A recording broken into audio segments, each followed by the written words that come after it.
I don't need it. I don't need it. I definitely don't need it. I don't need it. I don't need it. I don't need it. I need it!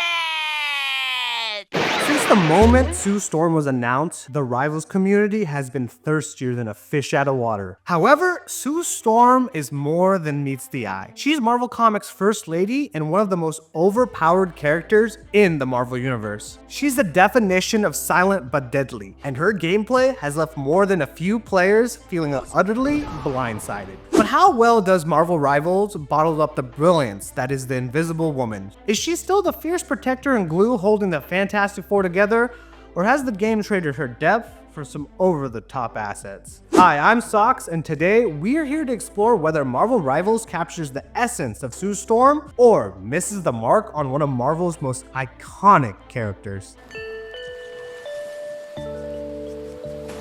Just like in my Jeff video, I'll break it down into 3 categories and give a score out of 5. The categories are character design, voice acting and sound, and movement and gameplay. Before we dive in, if you're enjoying this series or this video, please subscribe. The goal is to hit 10K this year, and we are so close. And if you have a suggestion on who I should cover next, please leave a comment below. Without further ado, let's dive on into the origins and personality of the Invisible Woman, Susan Storm. The Invisible Woman made her debut in Fantastic Four issue 1 back in November 1961, created by the GOATs themselves, Stan Lee and Jack Kirby, as one of the first female superheroes of the Silver Age. She broke new ground in portraying women as powerful and complex characters. When coming up with the idea of the Fantastic Four, Stan Lee and Jack Kirby weren't looking to create just another squad of perfect godlike heroes. Instead, they wanted to cook up a family of superheroes filled with drama, flaws, and emotional baggage that would make Breaking Bad feel like an NBC sitcom. That's a party.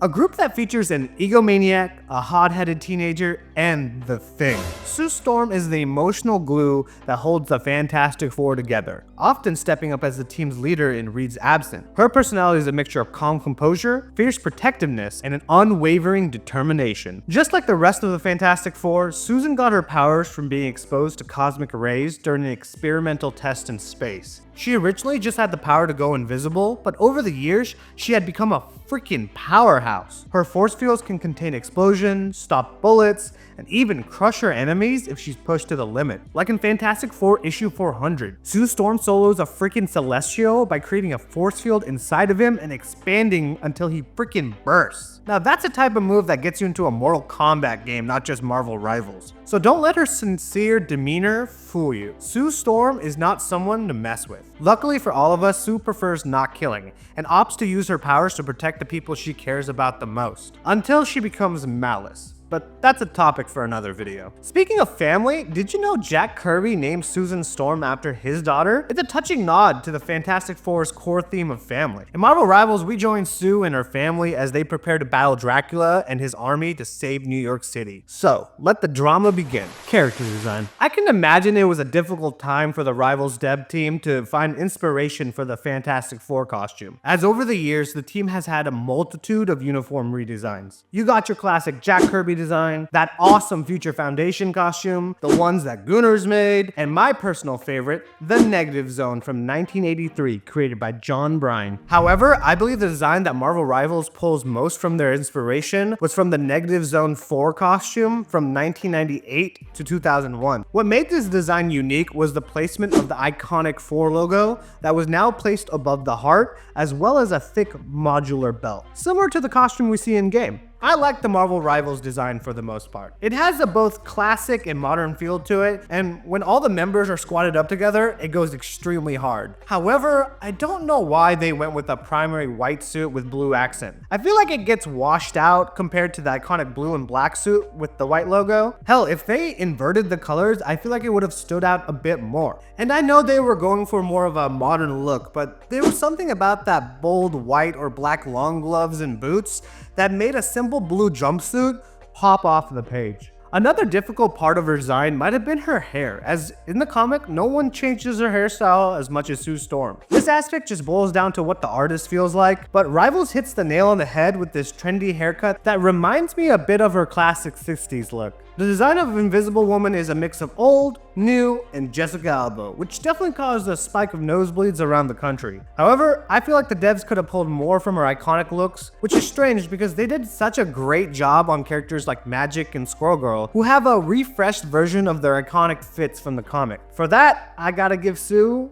a 2 out of 5.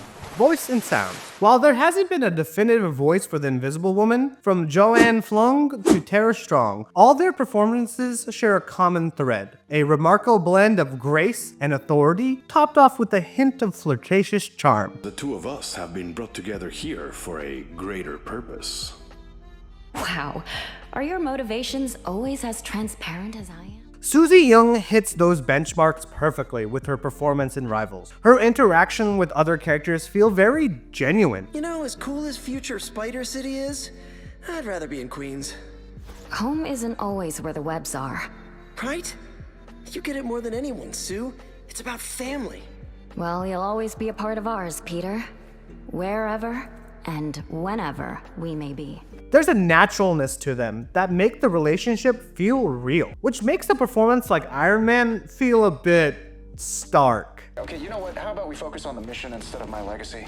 Thanks. See what I did there? When in combat, the Invisible Woman is as fierce as they come as she directs the battlefield. Like the voice line for her ult. It's so commanding, and you feel the intensity as she says it. The sound effect for her abilities are subtle yet satisfying. Exactly how do you imagine a psionic force field slicing through the air would sound like? The psionic orb create a nice, crisp, whooshing sound that zip back and forth. The force field has a pleasing bubbling effect, and her force push and pull deliver a deep, impactful thump that would even impress the likes of Geralt of Rivia.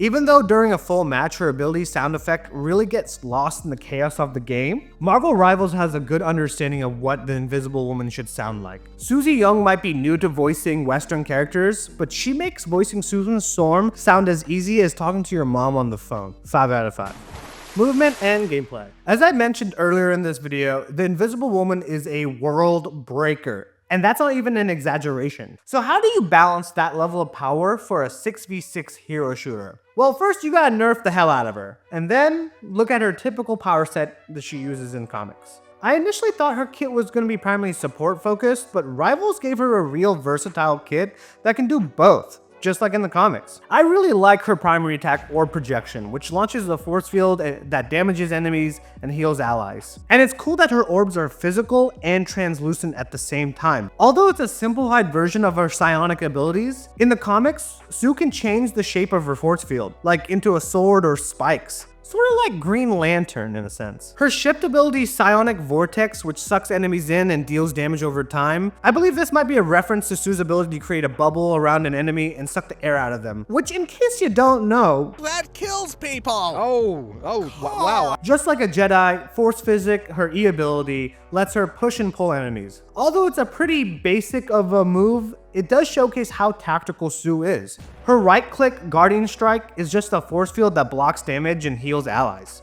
This ability is probably the most faithful to Sue's ability in comics, as she opts to protect her allies first and foremost. I was hoping Rivals did something huge with her ult to showcase how powerful she can be, and they delivered with Invisible Boundary, which turns all allies invisible and heals them over time. Throughout comics, Sue has been able to create larger and larger force fields, like the time she held a force field around Atlantis for 17 hours straight. I think that's all of Invisible Woman's abilities, right? I don't think I missed anything. Oh right, she can go invisible. Duh. I was curious how they were going to add this ability to her kit, and I was surprised that she can enter it in 2 different ways. One with her jump, and the second by just disengaging combat. Honestly, a really fun way to incorporate that into her kit without making it feel unbalanced. I think Marvel Rivals nails her kit to the T. All the abilities feel like they were drawn straight from the comics, and although a bit scaled down for balancing sakes, a perfect 5 out of 5. At the surface level, NetEase Games knows how to cater to the audience with character designs, but it's pleasantly surprising with how much lore they incorporate into the characters, whether it be heartfelt interactions between classic characters from comics, or that little attention to detail as something simple as the reload sound effect. The devs took a character that's been around since the 1960s and gave her a modern upgrade. While the costumes could have been a bit more iconic, the rest of Susan Storm's design is anything but invisible. Final score, 4 out of 5.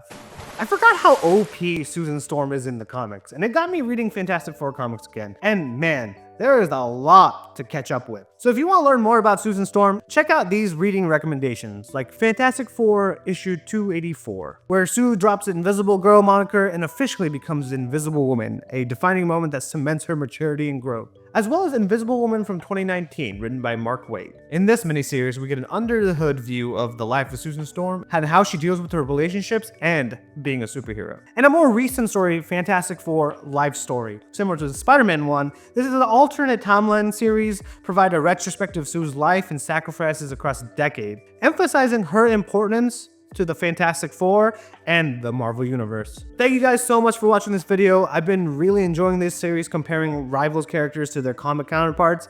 And if you enjoy this series too, be sure to subscribe and leave a comment below on which character you want me to attempt next. Until next time, fair winds and safe travels.